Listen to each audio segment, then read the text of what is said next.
Kalaba TV bakadaama bangi ne bassekadaama bagamba nti essente y'Ekiwarabu erimu ebisiraani, essente y'Ekiwarabu tewera. Ne bagamba nti bangi abakozeeyo tebalina kye bafunye okuggyako nga bafunye ebizibu nga mwe muli okugwa eddalu, okutabuka omutwe ne ssente zaabwe okubeera nga zibayita mu ngalo. Ekintu kino simanyi butuufu bwakyo era sisobola kugamba nti kituufu oba si kituufu ssente zaabwe za bisiraani. Kuba mulimu ate abeekoledde ebintu nga bazimbye. Oli n'akulaga nti nze bwe nagenda e Buwarabu kino kye naggyayo, bwe nakola kino kye naggyayo.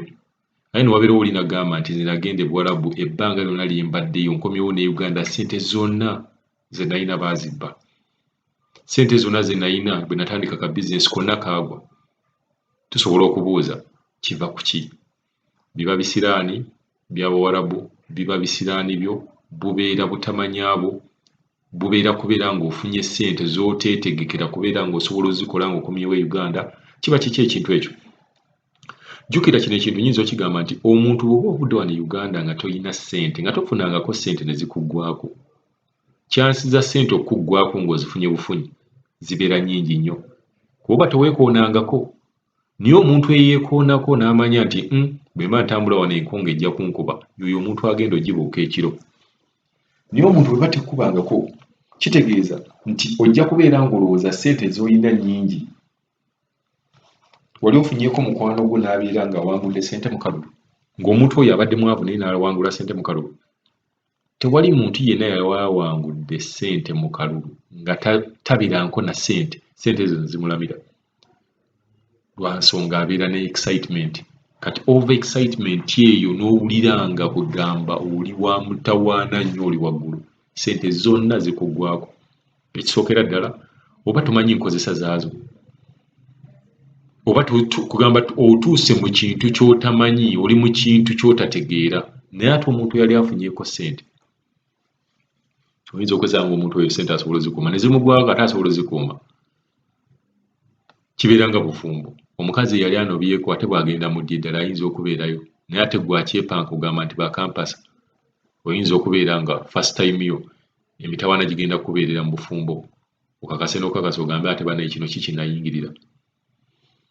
Tugenda baliita kadaamu ono ayina ensonga ayagala kwebuuza kiki ddala ekimuliko, ssente ze nga teziwera, ssente ze nga tafunye kye yali asuubira. Yagenda e Buwarabu kukola kubeera nga yeezimba, naye tewali kintu kyonna ye kyalaba kye yakoze. Gyereko Kadama TV. Kadama TV kakati nina ekibuuzo kye neebuuza oba kiri ku nze zekka. Mbadde Saudi Arabia okumalayo emyaka 2 n'emyezi nga 9 awo, naye nalwalirayo engeri gye batagala otujjanjaba. Kakati emyezi 9 ssente nakulanga mbatagala, naye ssente ne zigwawo. Kakati nasigazaako emyaka 2 naye ssente nga bwenakomayo waka, ssente buli wenteeka ssente gye nava naye Saudi Arabia, buli kyentaddemu ssente kifa bufi. Buli kwempa ssente okunkolera kye njagala anziba. Sirina kyenfunye mu ssente zenkoze e Saudi emyaka egyo.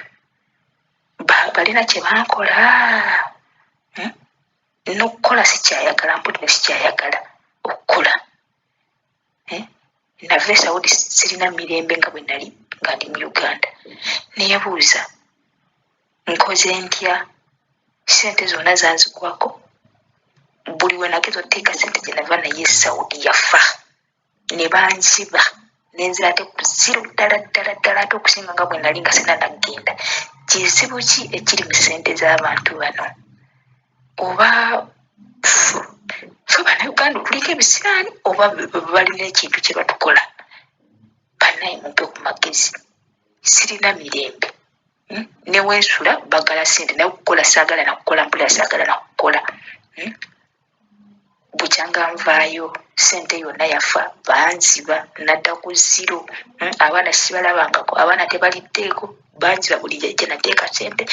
Bwe nateeka okungulira ettaka babba, nateeka okunzizayo ebweru banziba, bwe nateeka okukola bizinesi zaafa.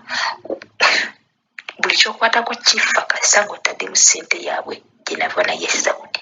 Binsobedde.